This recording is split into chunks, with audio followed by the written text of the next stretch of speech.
হাতের কাছে ডিম কম রয়েছে, কিন্তু রেসিপি তৈরি করতে হবে রুটির জন্য কিংবা ভাতের জন্য। অনেক কম উপকরণ দিয়েই এই রেসিপিটি তৈরি হয়ে যাবে। মাত্র 3টি ডিম দিয়ে আমি এই লোভনীয় রেসিপিটি তৈরি করেছি। দেখতেই পাচ্ছেন কতটা লোভনীয় হয়েছে। তাহলে চলুন সম্পূর্ণ রেসিপিটি দেখার অনুরোধ রইল। নমস্কার, আমি অর্পিতার খামখেয়ালি গল্পে আরও একবার সকলকে জানাই স্বাগত। আশা করি সকলে খুব ভালো আছেন, আমিও ভালো আছি। প্রথমেই দেখতে পাচ্ছেন আমি 3টে সেদ্ধ ডিম নিয়েছি। প্রথমেই বলেছি 3টি সেদ্ধ ডিম দিয়েই লোভনীয় এই রেসিপিটি তৈরি করব। সেদ্ধ ডিমগুলোকে চামচের সাহায্যে বা হাতের সাহায্যে খুব ভালো করে মিহি করে গুঁড়ো করে নিতে হবে।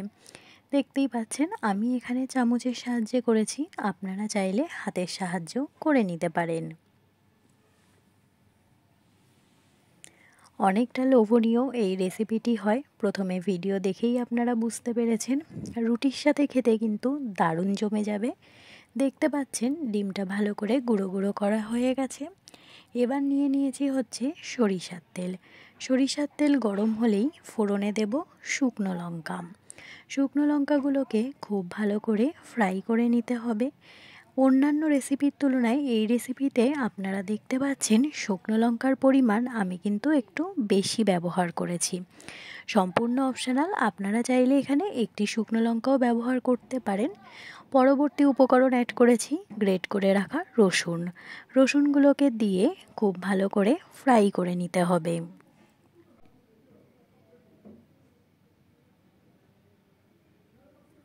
রসুন আর শুকনো লঙ্কা খুব ভালো করে ফ্রাই করে নিতে হবে। এই পর্যায় পর্যন্ত যে সকল বন্ধুরা আমার ভিডিওটি কন্টিনিউ করছেন কিন্তু একটি লাইক দিতে ভুলে গেছেন, প্লিজ একটি লাইক দিয়ে ভিডিওটি কন্টিনিউ করবেন। আপনাদের একটি লাইক কিন্তু আমার কাছে অনেক গুরুত্বপূর্ণ। এই পর্যায়ে পরবর্তী উপকরণ অ্যাড করব গ্রেট করে রাখা আদা। আমি এখানে রসুন এবং আদাগুলোকে গ্রেট করে নিয়েছি। চাইলে আপনারা কুচি করেও নিতে পারেন বা মিক্সচার গ্রাইন্ডারে পেস্ট করেও নিতে পারেন, কোনো সমস্যা হবে না। যেহেতু আমার কাছে এখন হাতের কাছে মিক্সচার গ্রাইন্ডার ছিল না, সেই কারণে আমি গ্রেট করে নিয়েছি। দেখতে পাচ্ছেন রসুন এবং আদা গ্রেট করে নেওয়া হয়ে গেছে। এবার খুব ভালো করে এগুলোকে তেলের সাথে আমার ফ্রাই করে নিতে হবে। খুব ভালো করেই ফ্রাই করতে হবে যেন কাঁচা গন্ধটা চলে যায়। হাতের কাছে বেশি উপকরণ নেই, অনেকটাই কম উপকরণ রয়েছে, তখন আপনারা এই রেসিপিটি তৈরি করে নিতে পারেন। দেখবেন খুব ভালো লাগবে। তাই কেউ প্লিজ স্কিপ করে ভিডিওটি দেখবেন না, স্টেপ বাই স্টেপ দেখুন, তাহলে বুঝতে পারবেন রেসিপিটি অল্প উপকরণে কতটা লোভনীয় হয়েছে।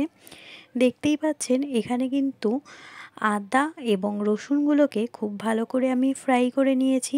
পরবর্তী উপকরণ অ্যাড করব কাঁচা লঙ্কা। আমি যে পরিমাণ ঝাল খাই এখানে সে পরিমাণ কাঁচা লঙ্কা অ্যাড করেছি। আপনারা ঝালের পরিমাণ অনুযায়ী, আপনারা যে পরিমাণ ঝাল খান সেই পরিমাণ অনুযায়ী কাঁচা লঙ্কা অ্যাড করবেন। এবার অ্যাড করব পেঁয়াজ কুচি। পেঁয়াজগুলোকে দেখতেই পাচ্ছেন খুব কিন্তু কুচি আকারে কাটিনি, একটু বড় মাপের কেটেছি। আপনারা পেঁয়াজগুলোকে কিন্তু এখানে একদমই কুচি কুচি করবেন না, একটু বড় মাপের পেঁয়াজগুলো রাখার চেষ্টা করবেন।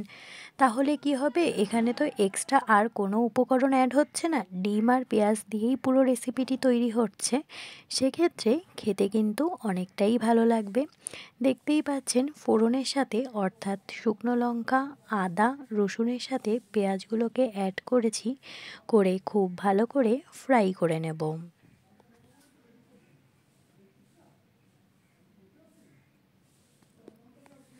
একটু ঝালঝাল টাইপের এই উপকরণটা হবে, কিন্তু আপনারা চাইলে আপনাদের স্বাদের ব্যালেন্স অনুযায়ী এখানে ঝাল অ্যাড করবেন।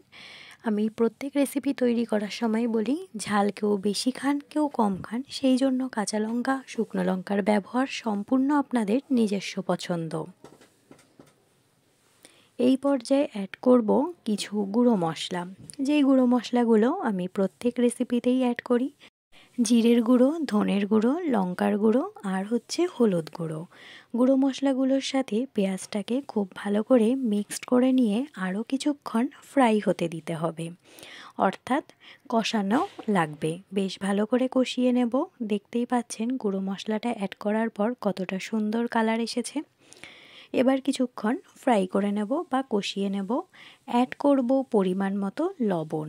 লবণটা দেওয়ার পর কিন্তু পেঁয়াজগুলো খুব ভালো করে একদম পুড়ে পুড়েও যাবে না, একটু নরম মাপের হবে, তাহলে কিন্তু খেতে অনেকটাই ভালো লাগবে। দেখতেই পাচ্ছেন এই পর্যায়ে অ্যাড করব পরিমাণ মতো জল।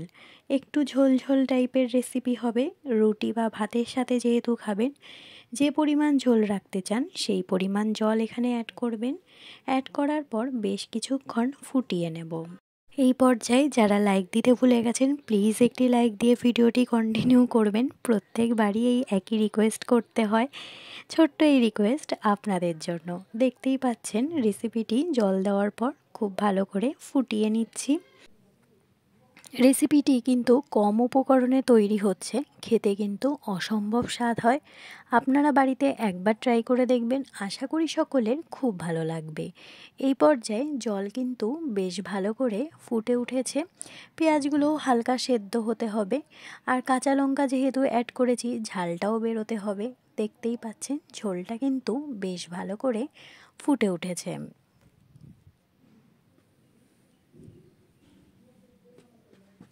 এই পর্যায়ে আমি অ্যাড করব যে 3টে ডিম আমি প্রথমেই গুঁড়ো গুঁড়ো করে রেখেছি সেদ্ধ ডিমগুলোকে, সেই সেদ্ধ ডিমগুলোকে এই পর্যায়ে আমি অ্যাড করে ভালো করে মিশিয়ে নেব। মিশিয়ে আরও কিছুক্ষণ ফুটিয়ে নেব।